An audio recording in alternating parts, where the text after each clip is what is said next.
Hello everyone, welcome back to my YouTube channel. तो आज class 10th की most important question जो आपके बोर्ड एग्जाम में 3-3 मार्क्स के लिए आती है, तो ऐसे हम 10 क्वेश्चन कराने वाले हैं। कितने क्वेश्चन कराने वाले हैं? तो 10 क्वेश्चन कराने वाले हैं जो आपके बोर्ड एग्जाम में 3 मार्क्स के लिए जरूर आती है। तो क्वेश्चन क्या है? दो संख्याएं 135 और 225 का HCF और एलसीएम ज्ञात कीजिए बोला है। यहाँ पे कोई भी विधि से हम बना सकते हैं, यहाँ पे कोई विधि नहीं बोला है, इसलिए हम यहाँ पे कोई भी विधि लगा सकते हैं। तो इसे हल करते हैं। सबसे पहले बोला HCF, तो हम निकालेंगे HCF और हम यूज करेंगे यूक्लिड विधि का। HCF जो निकालेंगे वो कैसे निकालेंगे? यूक्लिड विधि से। तो यूक्लिड विधि में क्या है वो देखो, इसको बोलते हैं भाजक, इसको बोलते हैं भाज्य, इसको बोलते हैं भागफल, और जो नीचे बचेगा उसको बोलते हैं शेषफल। यहां जो रहेगा उसको क्या बोलते हैं? भाजक, यहां जो रहेगा उसको बोलते हैं भाज्य, और जो यहाँ पे आएगा उसको हम क्या बोलेंगे? भागफल, और जो शेष बचेगा नीचे जो बचेगा वो हो जाएगा शेषफल। इसी मेथड का यूज करके इसे यूक्लिड विधि द्वारा सोल्व करते हैं और HCF निकालते हैं। तो देखो यहाँ पे लिखेंगे 225 और ये 135 है, इसको लिखेंगे भाजक में लिखे 135 और भाज्य में लिखे हैं 225। अब इसको भाज्य को भाजक से भाग देंगे, भाग देने पर क्या आएगा वो देखो। 135 से यहाँ पे कितना है? 225 है। 135 से 225 को भाग देना है। अगर 2 से करते हैं तो ये आ जाएगा 270, जबकि यहाँ पे कितना है? 225 ही है। तो एक बार में ही देंगे तो आएगा 135। इसको क्या कर देंगे? माइनस कर देंगे। 3 बचा, यहाँ पे 2 बचा। अब यहां से 1 ले लेगा तो इसके पास 12 बचेगा, यहाँ पे 3 है, तो 12 में 3 गया तो कितना बचा? 9। तो 90। अब ये 90 जो है वो बन गया भाजक, और जो भाजक में था वो बन जाएगा भाज्य। 135 जो है वो बन गया भाज्य। अब 90 से 135 को भाग देंगे, भाग देने पर क्या आता है वो देखो। अगर इसको हम 2 बार में करते हैं तो कितना आएगा? 9 दूनी 18, 180 है, जबकि भाज्य में कितना है? 135 ही है। तो हम यहाँ पे लेंगे एक बार में ही क्या? 90। इसको कर देंगे क्या? माइनस कर देंगे। माइनस करने पर क्या आएगा? यहाँ पे 5, और यहाँ पे देखो 9 है, यहाँ पे है 13। तो 13 में 9 गया, बचा कितना? 4, आ गया 4, 45। अब ये जो शेषफल आया, अब इसको हम बना देंगे भाजक। ये बन गया भाजक, और ये वाला जो है 90, इसको बोलते हैं भाज्य। ये तो भागफल ही है। अब 45 का टेबल में देखो 90 कितना बार में आता है? 2 बार में आता है। 45 दूनी 90, शेषफल 0, भागफल 2। अब इसको कैसे लिखेंगे HCF में? सबसे पहले लिखेंगे भाज्य बराबर क्या होता है? भाजक गुना भागफल प्लस शेषफल। तो देखो भाज्य कितना है? 225 इक्वल टू भाजक क्या है? 135 गुना भागफल कितना है? 1 प्लस शेषफल कितना है? 90। अब वैसा ही करेंगे इसका। अब देखो ये वाला में भाज्य कितना है? भाज्य जो है 135, 135, ये वाला जो है वो यहाँ पे आ जाएगा इक्वल टू 90 है, तो 90 यहाँ पे आ जाएगा, इनटू ये वाला जो भागफल है वो आ जाएगा, प्लस ये वाला शेषफल 45। वैसा ही देखो अब यहाँ पे लिखेंगे 90 इक्वल टू, यहाँ पे 45 है तो 45 ले लेंगे, 45 इंटू 2 प्लस 0। क्या आया? प्लस 0। तो ये जो है 45 जो है वो हाईएस्ट कॉमन फैक्टर है। तो HCF क्या आ गया? HCF बराबर हम क्या लिखेंगे? 45 लिखेंगे। तो हम यहाँ पे लिखेंगे क्या? 135 और 125 का HCF 45 है। क्या लिखेंगे वो देखो, 135 और 225 का HCF 45 है। अब देखो क्या करना है, एलसीएम निकालना है। क्या करना है? एलसीएम निकालना है। तो एलसीएम कैसे निकालेंगे वो देखो। एलसीएम निकालना मतलब लिस्ट कॉमन मल्टीपल निकालना। अब इसको कैसे निकालेंगे वो देखो, बिल्कुल आसान तरीका से बताने वाले हैं। तो लिखेंगे, सबसे पहले लिखेंगे 135 और 225। अब देखो ये वाला जो है 3 का टेबल से जाएगा, 2 का टेबल से तो जाएगा नहीं, 3 का टेबल से जाएगा।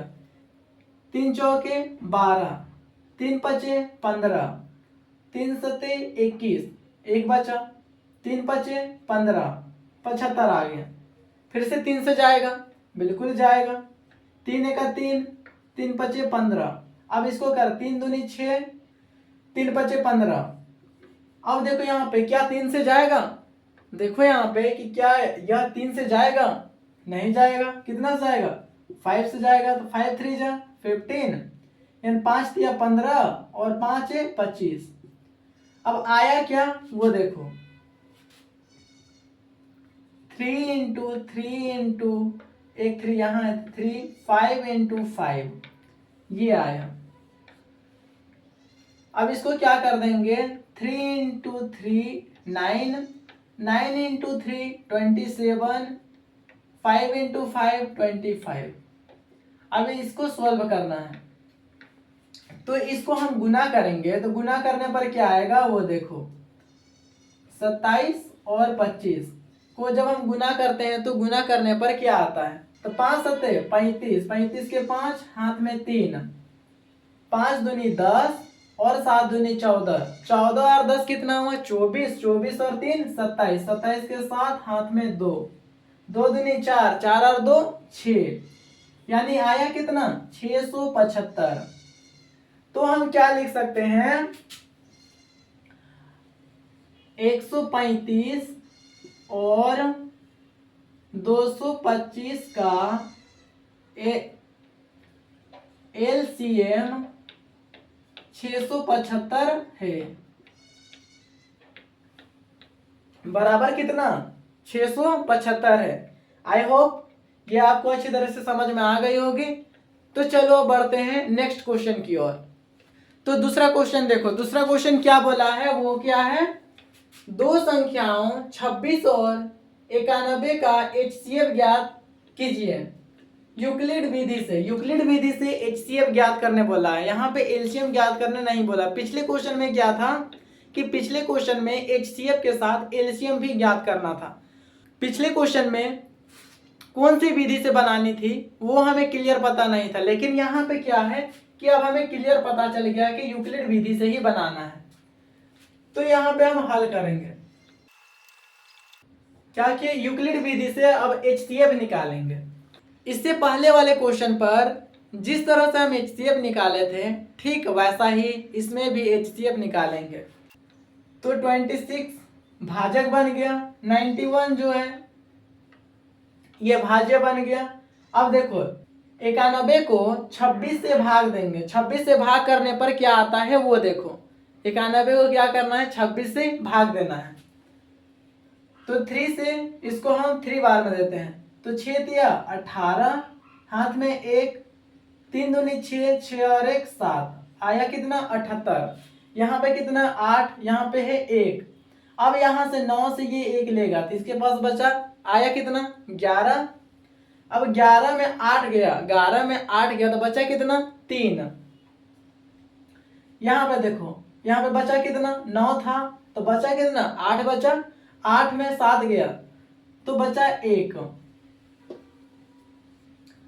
अब ये जो शेषफल है वो बन गया भाजक और जो भाजक था वो बन गया भाज्य। तो 26 आ गया, 13 दूनी 26, पूरा पूरा कैंसल। क्या हो गया, पूरा पूरा कैंसल। तो इसको क्या लिखेंगे वो देखो, एचसीएफ बराबर क्या लिखेंगे 91 का, 91 इक्वल टू क्या है 26 इंटू 3 प्लस 13, 26 इंटू 3 प्लस 13, ये हो गया 91 का हो गया। अब निकालेंगे 26 का, तो 26 इक्वल टू क्या आ गया 13 गुना 2 प्लस 0। तो 13 जो है वो क्या है एचसीएफ है, किसका 26 और 91 का एचसीएफ क्या है 13 है। तो यहाँ पे लिखो 26 और 91 का HCF कितना है? 13 है। तो चलो अब नेक्स्ट क्वेश्चन की ओर आगे बढ़ते हैं। तो चलो क्वेश्चन नंबर तीसरा देखते हैं। क्वेश्चन नंबर तीसरा क्या बोला है वो समझते हैं पहले।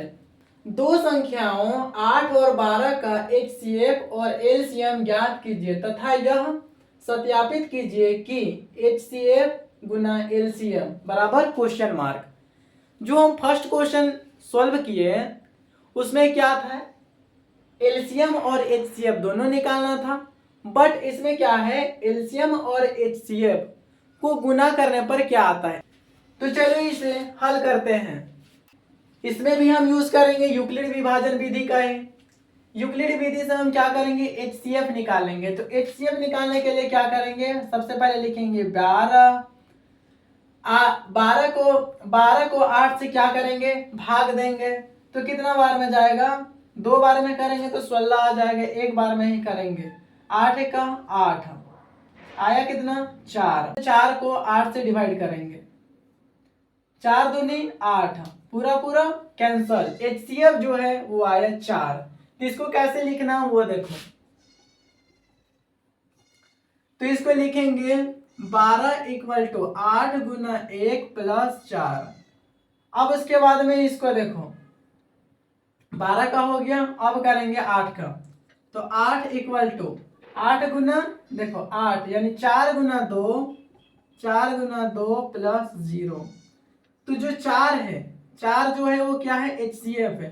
तो यहाँ पे लिखेंगे 8 और 12 का HCF 4 है। कितना है, 4 है। अब क्या करना है, एलसीएम निकालना है। तो एलसीएम कैसे निकालना है वो देखो। 8 और 12 क्या करना है, एलसीएम निकालना है। तो इसको सबसे पहले करेंगे 2 से। 2 चौके 8, 2 छक 12, 2 दूनी 4, 2 तिया 6। अब यहाँ पे देखो क्या क्या है वो देखो, 2 है, 2 है, 2 है और 3 है। इसको हम कर देंगे गुना। 2 दूनी 4, 4 दूनी 8, 8 तिया 24, क्या आया 24। तो 8 और 12 का एलसीएम 24 है।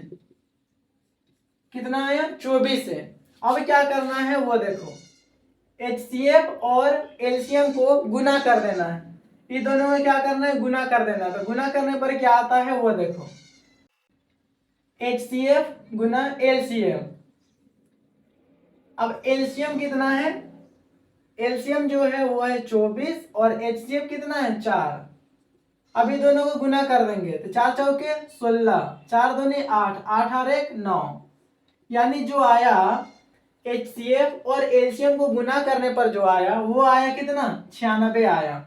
आई होप ये भी आपको अच्छी तरह से क्लियर हो गई होगी। तो चलो अब बढ़ते हैं नेक्स्ट क्वेश्चन की ओर।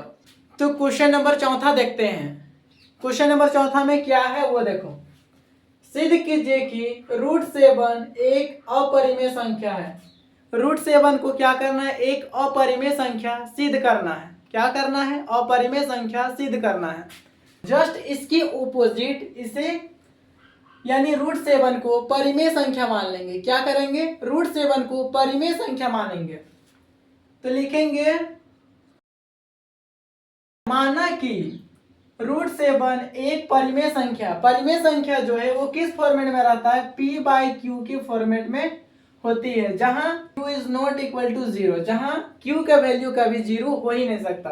देखो यहाँ पे क्या है, √7 है तो लेंगे √7।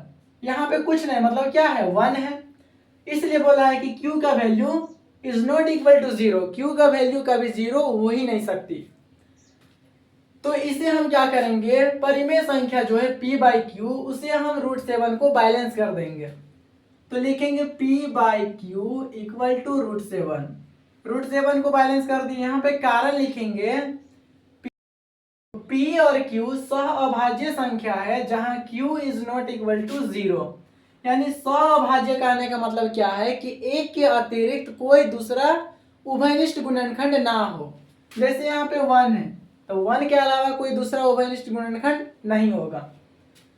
अब देखो यहाँ पे क्या है, √7 है। अब रूट को हमें हटाना है, तो रूट को हटाने के लिए क्या करना होगा, वर्ग करेंगे। तो वर्ग जब करेंगे तो लेफ्ट साइड वाला को भी करेंगे और राइट साइड वाला को भी करेंगे। तो लिखेंगे क्या, दोनों ओर वर्ग करने पर लेफ्ट साइड में क्या है p/q इक्वल टू, और राइट साइड में क्या है √7। क्या करेंगे, दोनों ओर वर्ग करेंगे। यहां तो कोई दिक्कत, बिल्कुल भी कोई दिक्कत नहीं। अब बढ़ते हैं आगे, यहाँ पे स्क्वायर में तो लिखेंगे क्या, p/q into p/q equal to, यहाँ पे √7 स्क्वायर में तो क्या करेंगे, √7 इंटू √7। यहां तक कोई दिक्कत, बिल्कुल भी कोई दिक्कत नहीं। अब आगे बढ़ते हैं, ऊपर ऊपर गुना करते हैं, p into p square by q into q square equal to √7 into √7 क्या होता है 7। अब इसको कर देंगे क्रॉस मल्टीप्लाई, तो p स्क्वायर जैसा है वैसा ही रहने देते हैं और 7 जैसा है वैसा ही रहने देते हैं। q यहाँ पे क्या है, लेफ्ट साइड में क्या है, डिवाइड में है, तो राइट साइड चला जाएगा तो क्या हो जाएगा, इनटू में चला जाएगा, तो यहाँ पे हो जाएगा q स्क्वायर। यहां तक क्लियर, बिल्कुल क्लियर। अब यहाँ पे क्या लिखेंगे वो देखो, p स्क्वायर 7 से विभाजित है, इसलिए p 7 से विभाजित होगी। यहां तक क्लियर, बिल्कुल क्लियर। अब क्या करते हैं वो देखो, p इक्वल टू, यहां पे देखो √7 है तो 7c लेंगे, जहां c एक पूर्णांक है।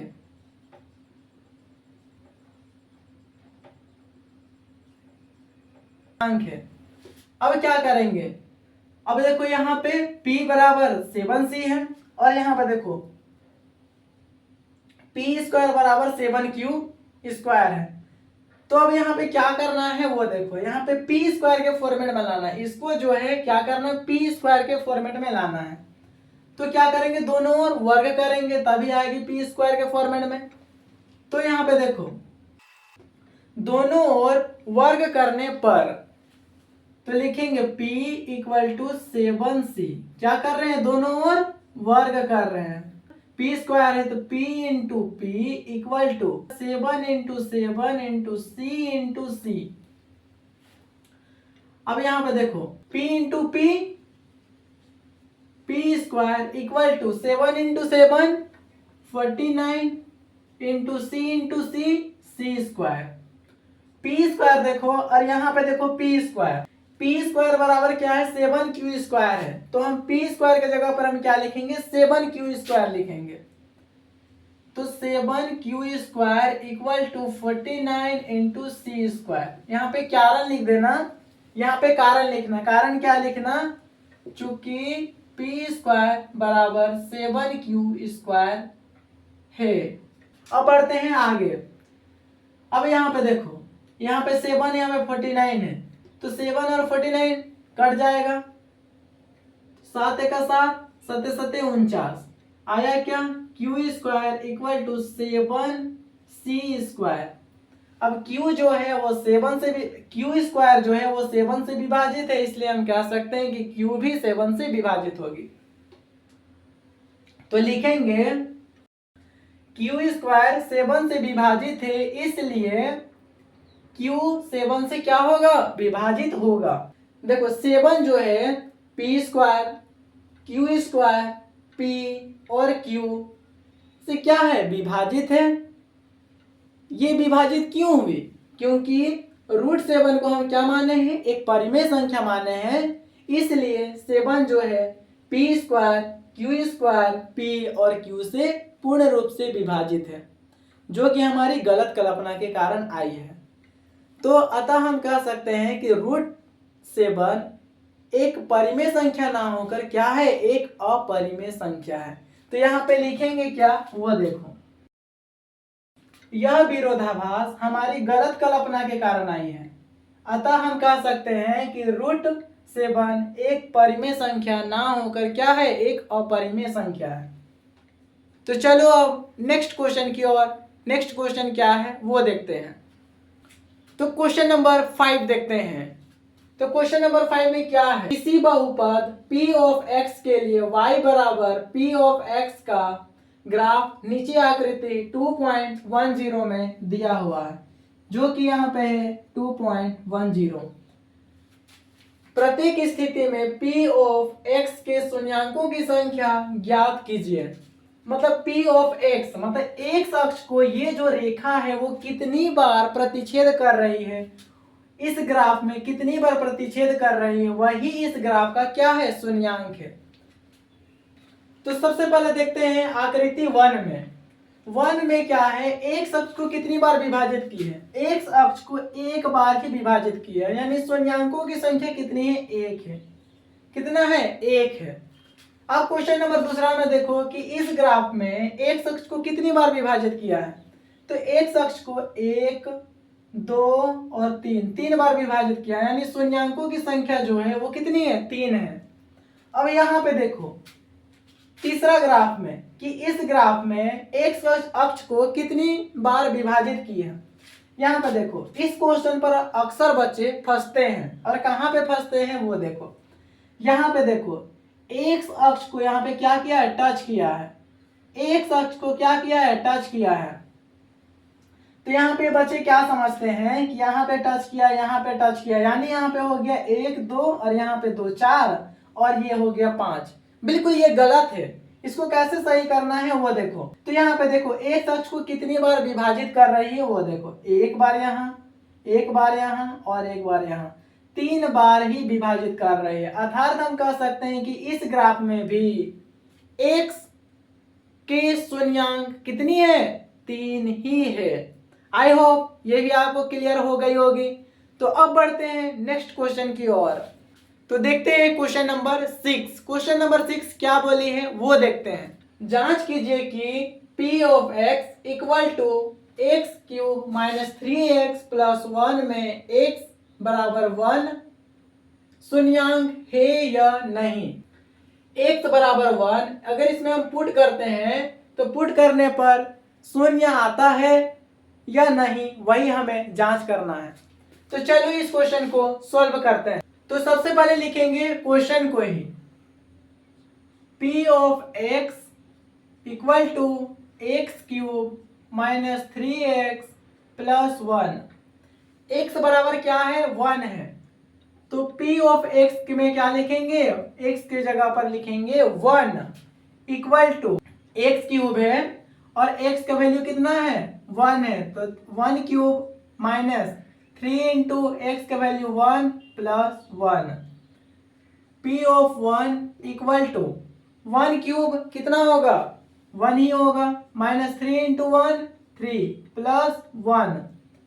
अब p ऑफ 1 इक्वल टू क्या होगा वो देखो, ये दोनों को हम घटाएंगे तो घटाने पर क्या आता है, -2 आता है, और -2 में फिर इसको घटा देंगे तो क्या आएगा, -1 आएगा, तो -1। तो p ऑफ 1 इक्वल टू -1, अर्थात यह शून्यांक नहीं है। तो लिखेंगे x equal to 1, x equal to 1 इस बहुपद यानी p of x equal to X cube minus 3x plus 1, इस बहुपद का शून्यांक नहीं है। शून्यांक नहीं है क्यों, क्योंकि जब इसको हम सोल्व किए तो सोल्व करने पर क्या आया, -1 आया। अगर 0 आता तो हम बोलते हैं कि शून्यांक है। यहाँ पे क्या आया, -1, इसलिए यह शून्यांक नहीं है। आई होप ये भी आपको समझ में आ गई होगी। तो चलो बढ़ते हैं नेक्स्ट क्वेश्चन की ओर। तो देखते हैं क्वेश्चन नंबर 7। क्वेश्चन नंबर 7 में क्या है वो देखते हैं। शून्यांकों का योग और गुणनफल ज्ञात कीजिए। ये भी क्वेश्चन आपके बोर्ड एग्जाम में 3 मार्क्स के लिए ही आती है। यहाँ पे क्या बोला है, योग और गुणनफल दोनों आपको निकालना है। तो ये जो बहुपद है वो किस फॉर्मेट में है, ax² plus bx plus c के फॉर्मेट में है। तो यहाँ पे हम क्या लिखेंगे, a बराबर क्या है वो देखो, यहाँ पे a बराबर क्या है, 1, a बराबर 1, b बराबर क्या है, -7 और c बराबर क्या है, 0। x² के जस्ट बगल में जो है, तो x² के बगल में कुछ नहीं, मतलब क्या है, 1 है, x के बगल में 7 है यानी -7, उसके बाद में c के बगल में क्या है, सी के जगह पर क्या है 10 है, तो सी के जगह पर क्या है 10, तो ये आ गया 10। अब क्या करना है वो देखो, सबसे पहले बोला है योग, तो यहाँ पे लिखेंगे शून्यांकों का योग क्या होता है, alpha plus beta equal to minus B by C. अब यहाँ पे लिखेंगे alpha plus beta equal to minus B कितना है -7, तो माइनस पहले ये वाला चिन्ह, उसके बाद बी का वैल्यू कितना है बी इक्वल टू 7, तो -7 लिखेंगे बटा सी का वैल्यू कितना है 10, सी की जगह पर लिखेंगे 10, तो alpha plus beta equal to 7/10, ये क्या है शून्यांकों का योग है।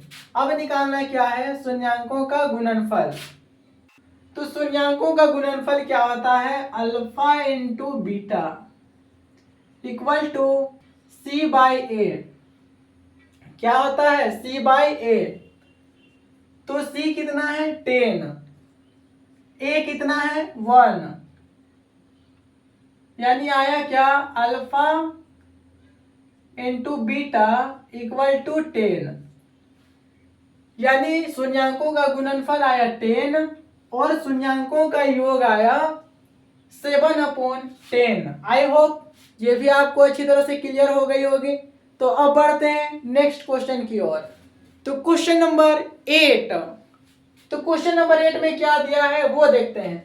यदि p ऑफ 2 इक्वल टू 0 हो और p of x equal to x cube minus 2x² minus x plus k हो तो k का मान ज्ञात कीजिए। इस क्वेश्चन में क्या करना है k का मान ज्ञात करना है।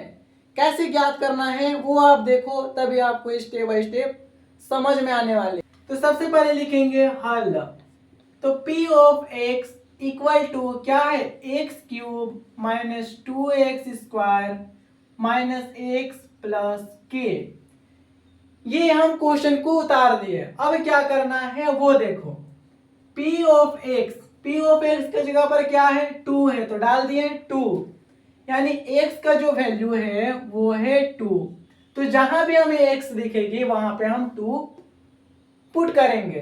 तो यहाँ पे x है, तो x की जगह पर हम क्या करेंगे 2 पुट करेंगे और 2 का क्यूब कर देंगे, माइनस 2 इंटू एक्स का वैल्यू है 2 और स्क्वायर माइनस x का वैल्यू कितना है 2 प्लस k।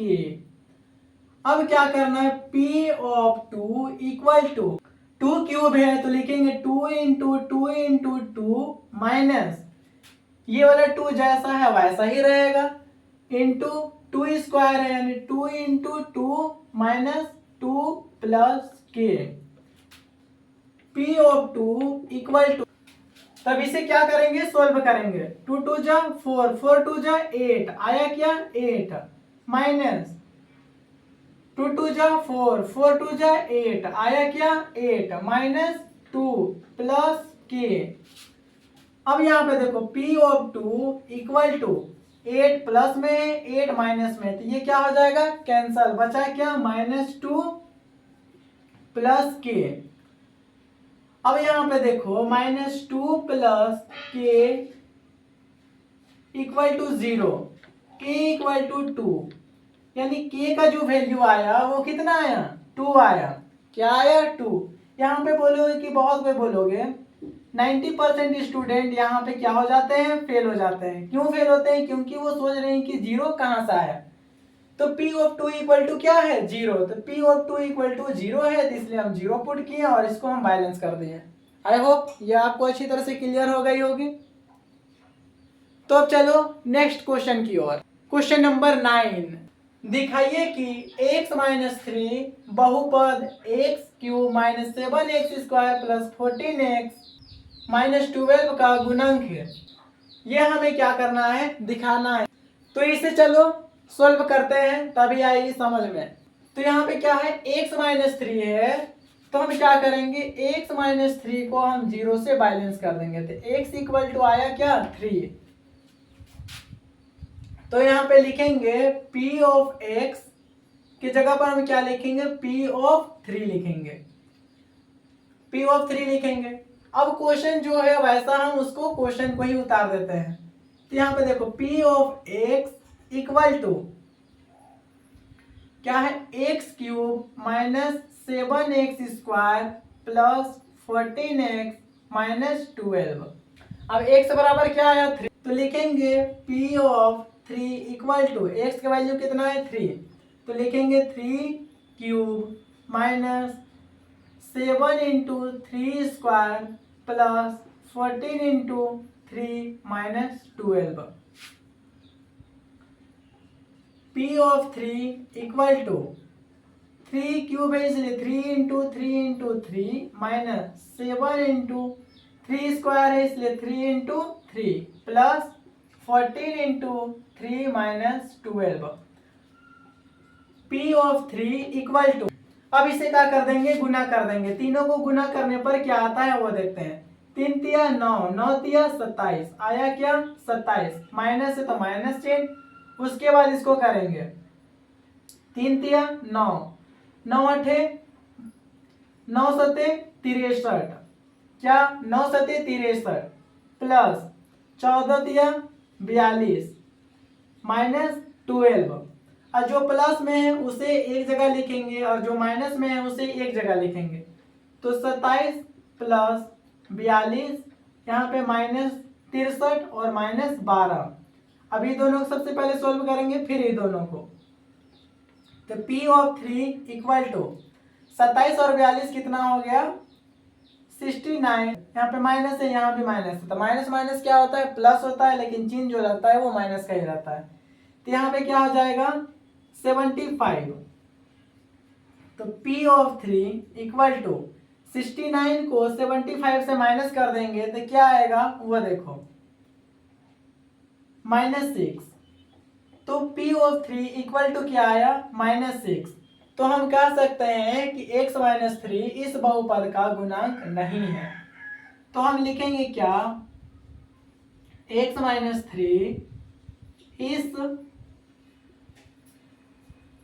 बहुपद का गुणक नहीं है।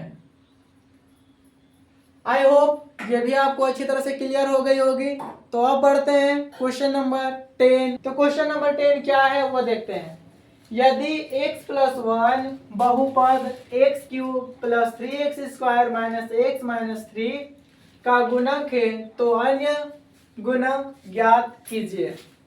तो x प्लस 1 के अलावा और कौन कौन से गुणक होगा उसे हमें निकालना है।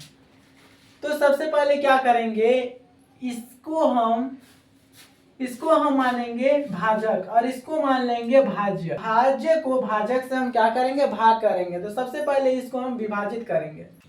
तो हम क्या करेंगे, विभाजन विधि का प्रयोग करेंगे। सबसे पहला जो है उसे हम विभाजन विधि से सॉल्व करते हैं। तो यहाँ पे क्या है, x प्लस 1 ये हो गया भाजक और भाज्य में लिखेंगे x cube plus 3x² minus x minus 3। तो x प्लस 1 से इसे हम विभाजित करेंगे। तो सबसे पहले लिखेंगे x², लाना क्या है x क्यूब है, x² से हम इसको अगर हम गुना करेंगे तो x क्यूब आ जाएगा। तो यहाँ पे क्या होगा x cube x² into x cube, यहाँ पे प्लस यहाँ पे plus, plus into plus plus, x² into 1 x²। अब यहाँ पे क्या कर देंगे, साइन चेंज कर देंगे। यहाँ प्लस है तो माइनस, यहाँ प्लस है तो यहाँ पे माइनस, प्लस माइनस कैंसल, बचा क्या, यहाँ पे बचा 2x² माइनस x माइनस 3, ये बचा। अब क्या करना है वो देख, यहाँ पे क्या है प्लस 2x² है तो यहाँ पे लिखेंगे प्लस 2x। तो 2x करेंगे तो आएगा क्या 2 इंटू 1 2, x इंटू x² यानी 2x² आया, प्लस इंटू प्लस प्लस। उसके बाद में क्या करना है वो देखो, x into 1 2x into 1 2x। अब यहाँ पे भी साइन चेंज कर देंगे, यहाँ पे दोनों में क्या कर दिया, साइन चेंज कर दिया, ये कैंसिल हो गया, बचा क्या वो देखो, यहाँ पे भी -x है, यहाँ -x है और यहाँ पे -2x है, तो -3x आया, -3 आया।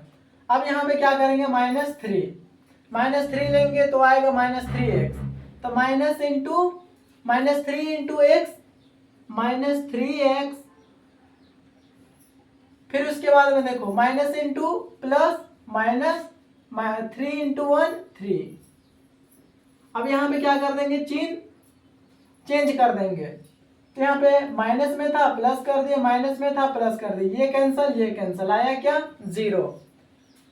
अब देखो विभाजन विधि से क्या आया, वो आया x² + 2x - 3, ये विभाजन विधि से आया। अब इसे क्या करना है, इसे अब हम करेंगे गुणनखंड, तभी आएगा क्या, गुणक। गुणक लाने के लिए अब हमें क्या करना पड़ेगा, इसको हम कर देंगे गुणनखंड।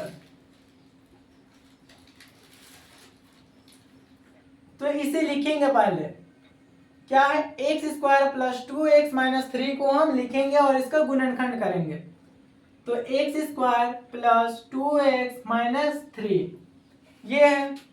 अब क्या करेंगे, पहला और तीसरा पद जैसा है वैसा ही हम इसको उतारेंगे और उसके बाद में पहला और तीसरा को हम कर देंगे गुना। गुना करने पर क्या आ रहा है, -3x² आ रहा है, और -3x² को ऐसा तोड़ेंगे कि तोड़ने पर +2x आए, इसको ऐसा तोड़ेंगे कि बीच वाले के बराबर आए और गुना करने पर -3x आए, तो एक 3 और 1 में तोड़ेंगे, यहाँ पे भी x, यहाँ पे भी x, यहाँ पे प्लस कर देंगे, यहाँ पे माइनस कर देंगे, तो लिखेंगे +3x - 1x। जब इसको हम घटाएंगे तो घटाने पर क्या आ रहा है, +2 आ रहा है और x आ रहा है, और ये दोनों को जब हम गुना करेंगे तो -3 x × x² जो कि इसके बराबर है। अब क्या करेंगे, यहां से हम देखेंगे ये दोनों को एक बार कॉमन निकालेंगे और ये दोनों से हम एक बार कॉमन निकालेंगे, तो x कॉमन है दोनों में, तो बचा क्या, x + 3, और यहाँ पे देखो -1 बचा के x, माइनस इंटू माइनस +3, यहाँ देखो और यहाँ देखो, x + 3 दोनों में कॉमन है, अब है x - 1।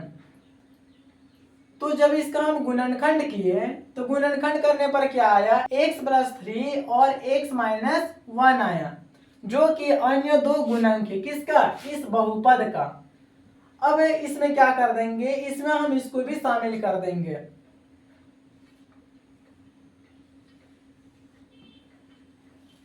तो पहला गुणन क्या है, x + 1 है, दूसरा क्या है, x + 3 है, और तीसरा क्या है, x - 1 है। तो इस बहुपद का अन्य दो गुणक x + 3 और x - 1 है, जबकि इस बहुपद का पूरा गुणक जो है वो क्या है, x + 1, x + 3 और x - 1 है। आई होप ये आपको अच्छी तरह से समझ में आ गई होगी।